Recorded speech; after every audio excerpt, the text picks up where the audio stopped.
Let me tell you about Hollow Trail Road, or what's left of it.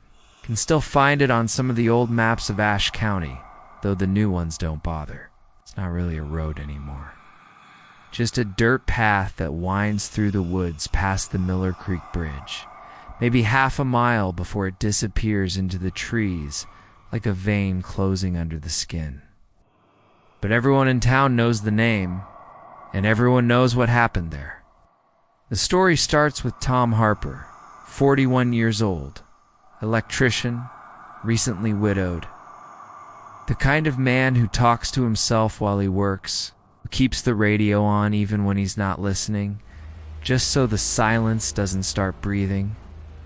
It had been 6 months since Laura died. Car accident, head-on collision with a semi out on Route 7. People said time heals all wounds, but time hadn't done much for Tom except make the house quieter. There was only one bright spot left in his world, Emma, their 8-year-old daughter.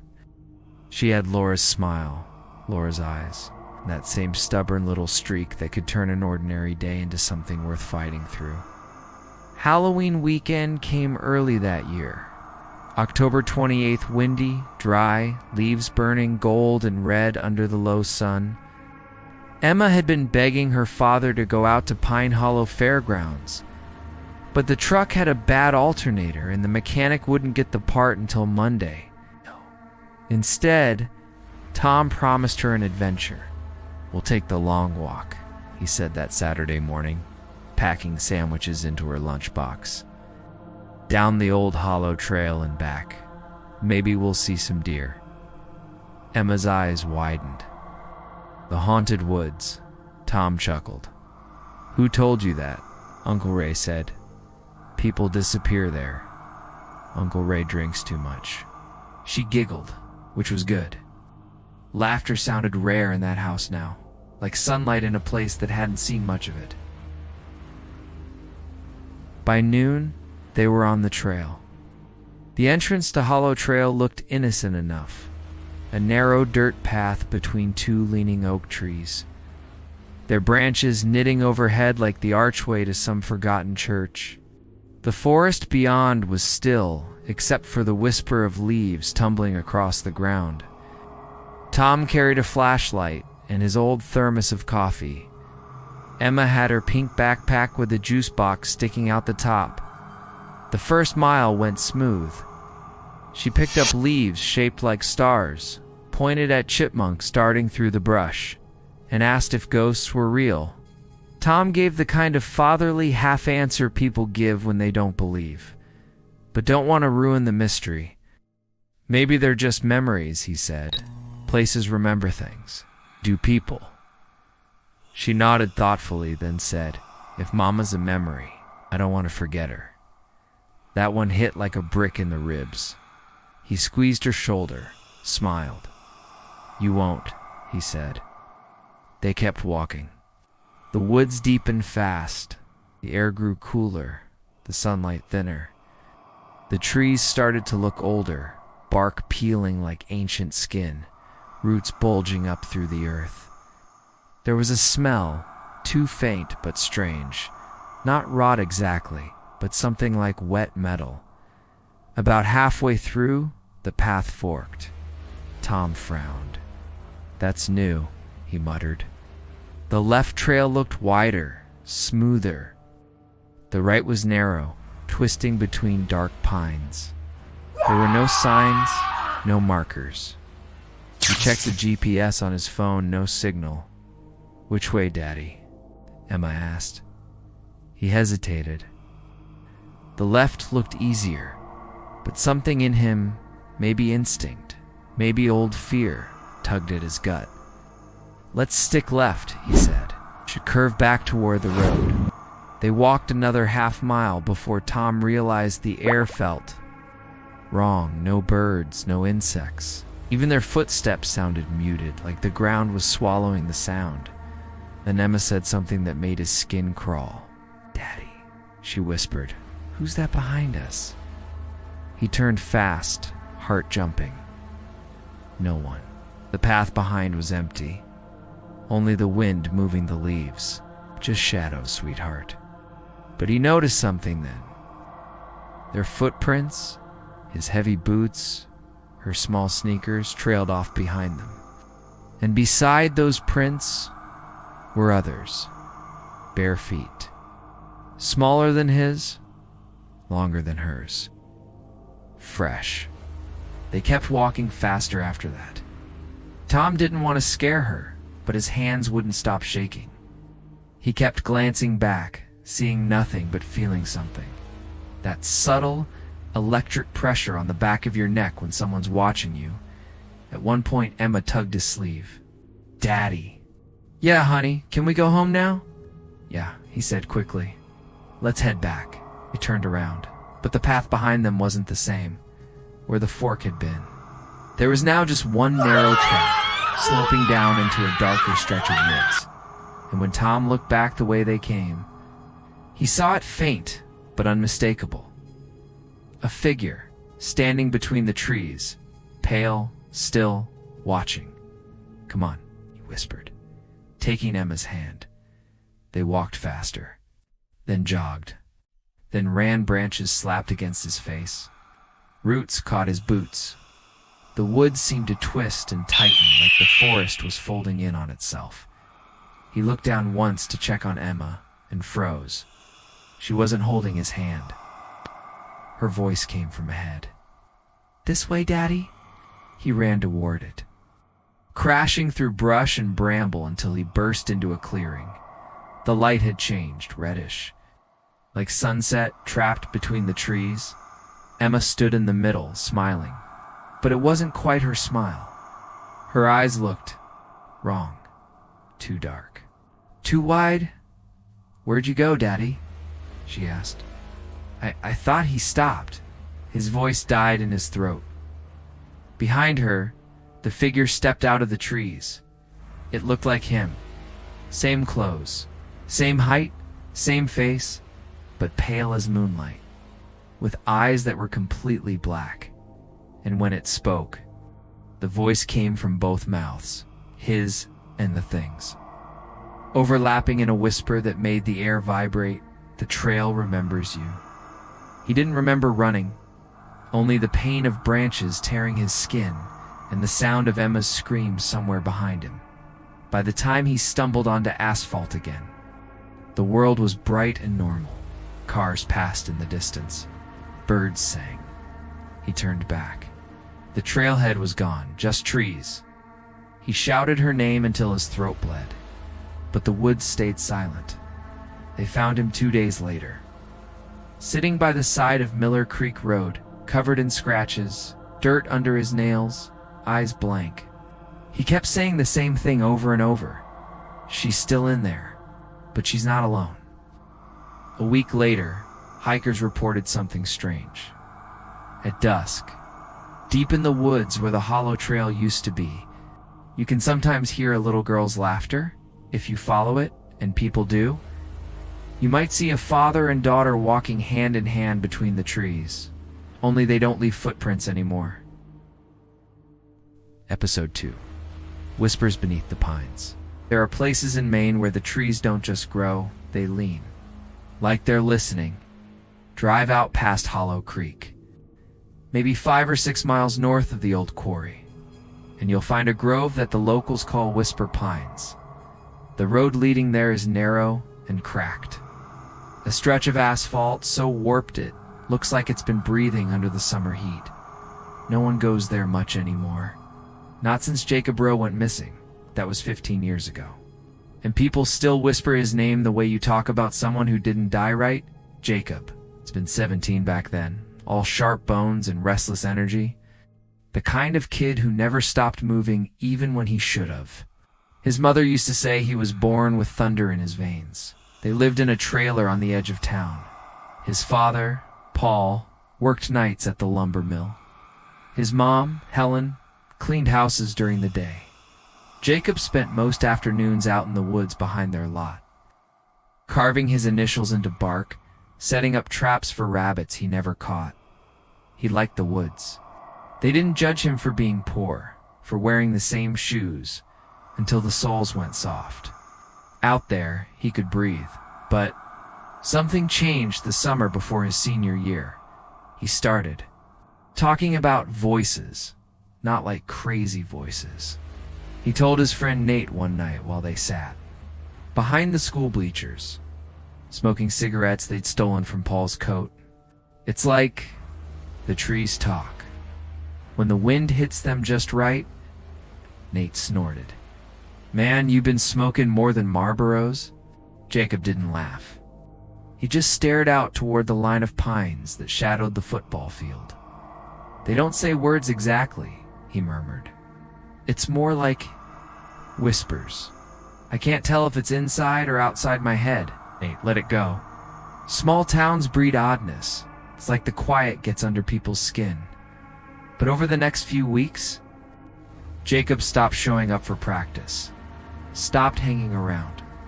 He spent more and more time in the woods, sometimes all night. When Nate asked where he went, Jacob just smiled that faraway smile and said, "They're teaching me things." The night he vanished, there was a storm, the kind that turns the sky, the color of bruised steel and makes the air hum like an old radio. Paul came home from his shift around midnight and found Jacob's boots missing from the porch, his flashlight too. By morning, search parties were combing the woods. They found the flashlight still working. Beam pointed straight up into the canopy, but no sign of Jacob, only his pocket knife, wedged deep into the trunk of an old pine. Carved beneath it, as if by hand, were 3 words: "We are Root." The police said he must have gotten lost, maybe drowned in one of the sinkholes near the quarry. But the locals, they whispered, they said the woods took him. 15 years later, Nate Carson came back to Ashe County. He hadn't meant to. But when your father dies and leaves behind a half-rotted cabin, you can only ignore the past so long. He'd grown into a man who looked older than 32, hair receding, hands calloused from years working construction downstate. He told himself he'd sell the cabin, fix up what he could, and leave before the memories got too loud. But on his second night back, the whispers began. It started small, a faint rustle under the floorboards, like wind caught in the seams. Then, just as he was drifting off to sleep, a voice faint, almost tender, breathed from somewhere beyond the window screen. Nate. He jolted upright, heart pounding. The night outside was still. No cars, no wind. Only the dark line of the pines at the edge of the property. He told himself it was a dream. He'd been drinking, after all. But the next night, the voice came again. "It's me." He froze, recognizing that tone, low, uncertain, young Jacob. By the third night, he stopped pretending it wasn't real. He grabbed a lantern, his father's old hunting knife, and went out into the woods. The air smelled thick like damp soil and something coppery underneath. The trees loomed close, their trunks rising like ribs around him. The deeper he went, the quieter it got, until the whispering began. Dozens of voices, soft but clear. They came from everywhere and nowhere. "We are Root. Stay with us. He's waiting." The ground seemed to breathe beneath his boots.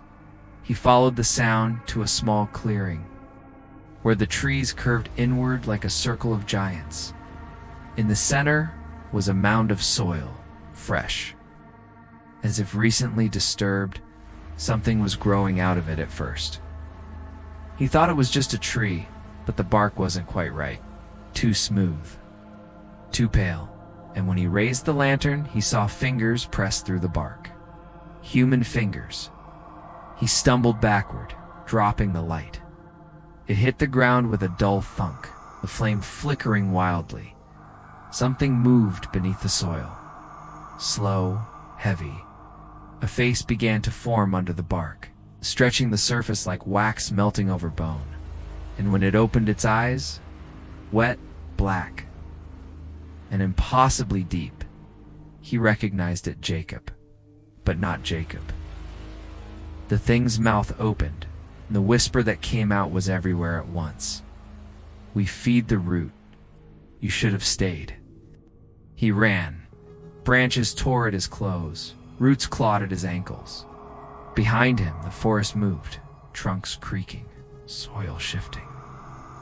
When he burst from the tree line, the dawn was just breaking, pale and cold. He didn't stop running until he reached the road. They found him 2 days later, wandering the highway barefoot, mumbling nonsense. When they tried to talk to him, he kept repeating one thing, voice shaking: "The trees remember. They're still growing him." Today, locals say, if you stand at the edge of whisper pines long enough, you'll hear it, the rustling sound that isn't quite wind. Sometimes it's like someone breathing. Sometimes it sounds like your own name, and on the oldest trees. If you scrape back the bark, you might find something pale and soft beneath. Not wood, not sap, something like skin. Episode 3. The Whispers Beneath Black Pine Ridge. Evan Keller hated the smell of pine. It reminded him of home, or rather, of the home he ran from. That sharp, resinous temps had haunted every Christmas. Every night his father stumbled in from the mill. Every blow that followed the bottle's hollow clatter. He'd told himself he'd never smell it again. But here he was, 34, newly divorced, half drunk on regret, driving an old Toyota through a rain-drenched Washington back road, with Black Pine Ridge Campground closed, glowing faintly in the dusk ahead. He didn't care that it was closed. He just needed somewhere quiet.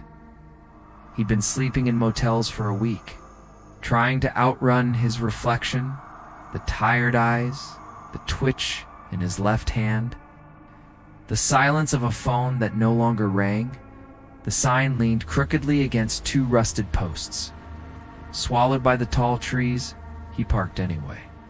The woods beyond the gate were dense black spires that pierced a bruised sky. Mist drifted between them like ghosts changing shifts. He grabbed his tent, 6-pack, and trudged up the muddy trail. No one in town had wanted to talk about the ridge. The old woman at the gas station had looked at him like he'd asked for a coffin when he mentioned it. "You don't want to go there?" she'd whispered. "Things whisper back up there." He'd laughed. That was the problem with small towns. Everything was superstition and story.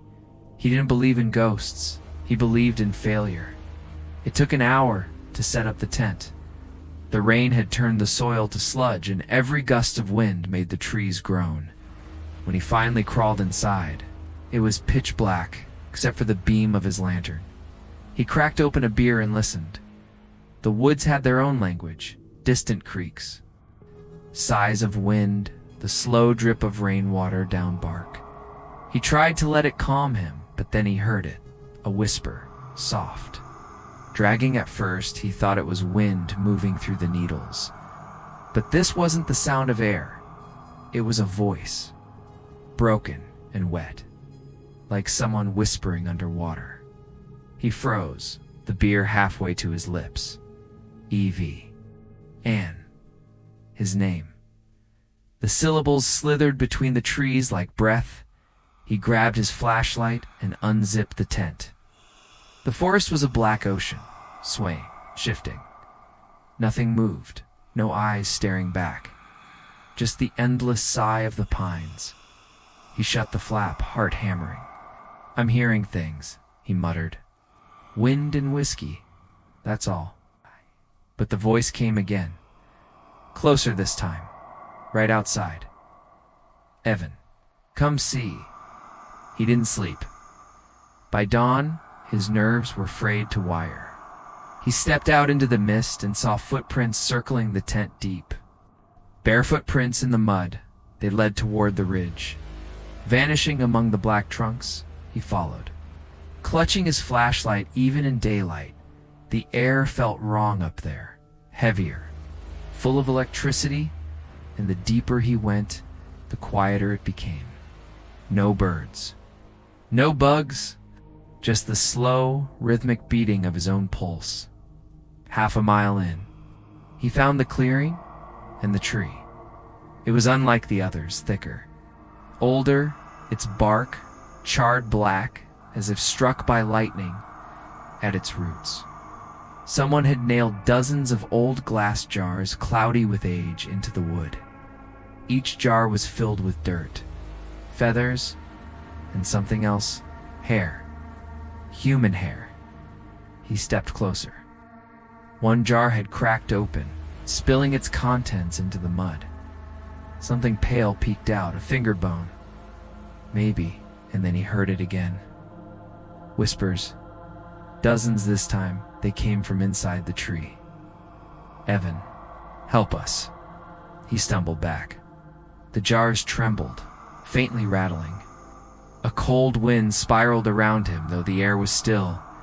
He turned and ran, tripping, sliding through the muck, not stopping until the ridge disappeared behind the mist. That night, rain hammered the tent again. He kept the lantern burning. He didn't care if it killed the battery. While rummaging through his bag, he found a small, leather-bound book tucked under his seat, one he hadn't packed. The cover was stamped with a pine symbol. Inside were pages of faded writing. The first entry. June 9th, 1958, the forest speaks again tonight. It called Samuel by name. Said it missed him. He followed the sound up the ridge. Hasn't come back since. He flipped ahead. Page after page of the same names, dates, disappearances, each person drawn. Deeper into the woods after hearing their name whispered, the final entry stopped him. Cold. August 3rd, 1974, they've learned our names. If you hear yours, don't answer. Don't look. Don't the ink smeared off there as though someone's hand had been dragged across it. He shut the book. His heart thudded. Outside, something brushed against the tent. A slow drag. Like fingers. He didn't look outside. He couldn't, but the whisper came again. This time, it wasn't human. It was layered, dozens of tones speaking together, vibrating like something buried beneath the ground.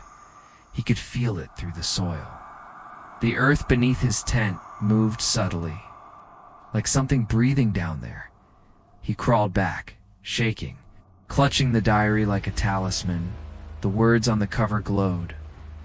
Faintly, the pine symbol burning with dull green light. Then the floor of the tent sank. Sound like splitting roots filled the air. And a dark hand, gray and slick like wood soaked in tar, reached up through the earth. Clutching at his ankle, Evan screamed, kicking free, and bolted into the rain. He didn't stop until he hit the clearing again where the black tree waited now. The jars were broken. Every one of them, and the whispers had become screams. They poured from the tree like wind from a broken door. Faces pressed against the bark, twisted, half-formed as though the wood itself was digesting them in the stormlight. He saw one clearly, his father's face. Evan. It moaned, lips of bark splitting open. "Come home." They found his car 3 days later, abandoned at the gate. The tent was still standing, the lantern burned out, the ground beneath it, freshly disturbed. Sheriff Denton led the search party. He'd been around long enough to remember the others. The missing hikers, the campers, the loggers who went to work and never came home. He stood at the ridge, staring at the black tree. The jars were gone now. Not a trace of glass left. But fresh mud had been turned around the roots, as if something had been buried.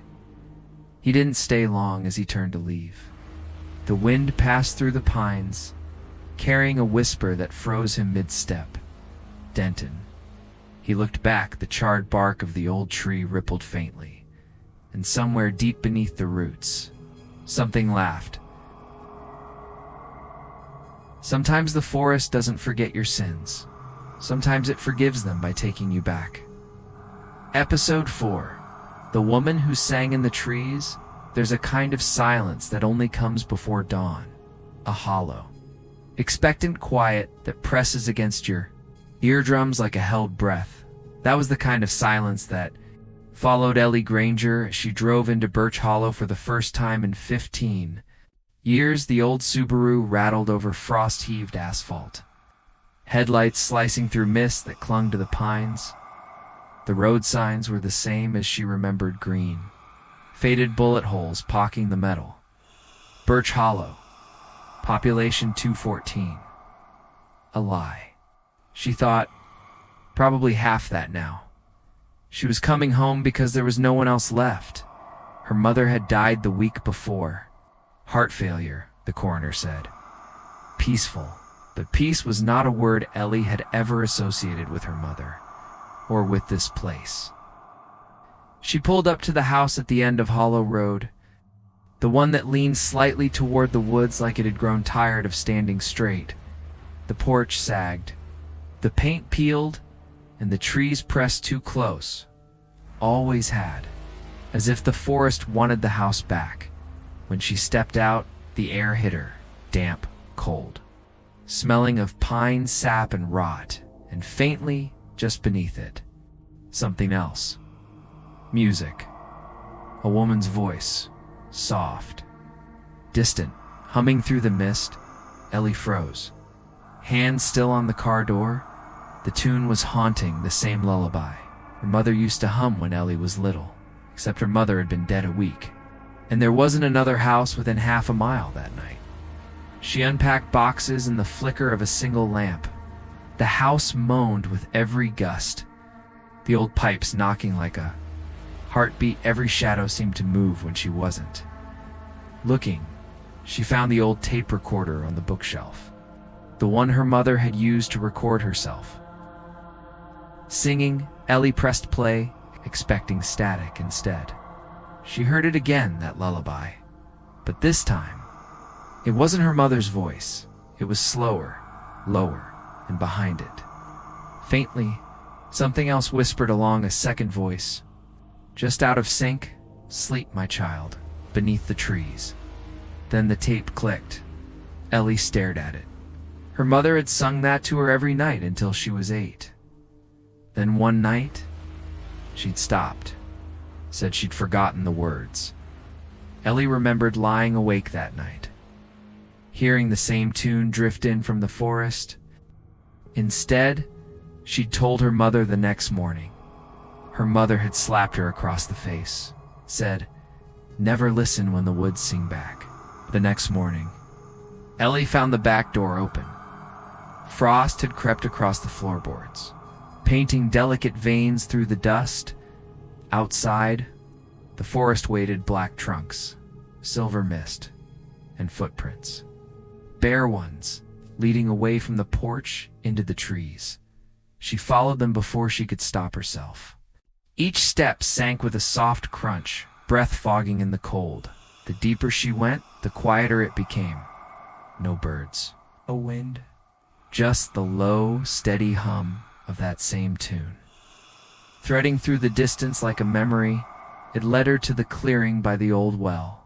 The stones were slick with moss, the rope long gone. Something glimmered at the bottom, a small, round object reflecting the faint light.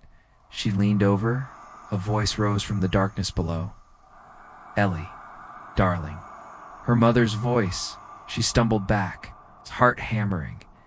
The air grew cold enough to bite her lungs, and then she heard it clearly, the song, rising from the well, full of longing and sadness. "Sleep, my child, beneath the trees." That night, Ellie couldn't stop thinking about the voice. She searched the attic for something, anything to explain it. She found a box labeled Lucy, 1972. Inside were photographs her mother as a young woman, standing in the same clearing beside a woman Ellie didn't recognize. Long dark hair, bare feet, eyes like wet leaves. On the back of the photo, "Mara, my sister." Lee blinked. Her mother had never mentioned having a sister. Beneath the photos was a newspaper clipping, yellow and brittle. "Local girl found dead in well, Birch Hollow. 1973. The body of 19-year-old? Mara Whitlock was discovered late last night in a well near Hollow Road. Locals report hearing singing from the woods for several nights prior to the discovery. The article mentioned no suspects, only that the townsfolk believed Mara's spirit lingered, singing to children who wandered too far. Ellie stared at the name. Whitlock, her mother's maiden name. Her aunt, the woman who sang in the trees. That night, the power went out. The house plunged into silence, deep and absolute. Ellie lit a candle and went to the window.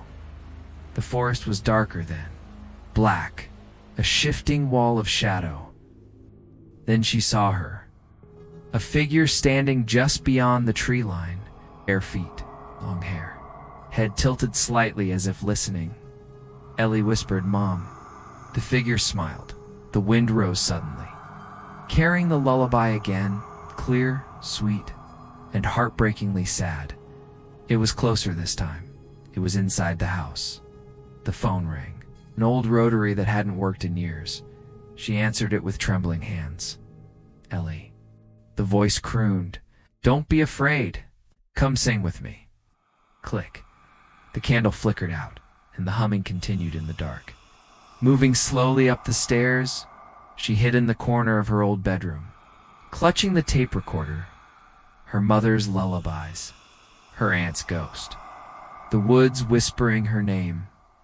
The floorboards beneath her feet trembled faintly, a slow rhythm, like breath. She pressed record. "If you can hear me," she whispered, "what do you want?" For a long time, only static. Then faintly, almost tenderly, the voice came through. To finish the song, the sound grew louder, surrounding her. The walls groaned, the wallpaper split. And from beneath the floor came that humming again, mournful, rising, and then faint knocking from under the floorboards. She backed away as cracks spread like veins through the wood. Cold air poured out, carrying the smell of damp earth and something sweet, like flowers left too long in the grave. The boards broke open. Beneath them, buried in black soil, was a skull small, delicate, and beside it, a locket engraved with the letter M by Dawn. The house was quiet again. Ellie sat on the porch, staring at the tree line. She understood now. Her mother had buried her sister under that floor. Maybe it had been an accident. Maybe not. Either way, Mara had never stopped singing. Ellie took the locket and the skull to the clearing. The air was still, the trees heavy with silence. She knelt beside the well, whispered a prayer she didn't believe in, and placed them inside. For a moment, nothing. Then, faintly, a voice rose, softer than before. "Thank you." The mist drifted, and she saw them, two figures among the birches. Her mother and her aunt, hand in hand. Faces serene, they smiled. And then the woods exhaled, a sound like relief, and they were gone. Weeks later, the house was sold. Birch Hollow slipped back into its silence. But sometimes on still nights, travelers passing through swear they hear music from the trees, a woman's voice, gentle and sad, singing a lullaby that carries through the dark. "Sleep, my child, beneath the trees." They say it's beautiful.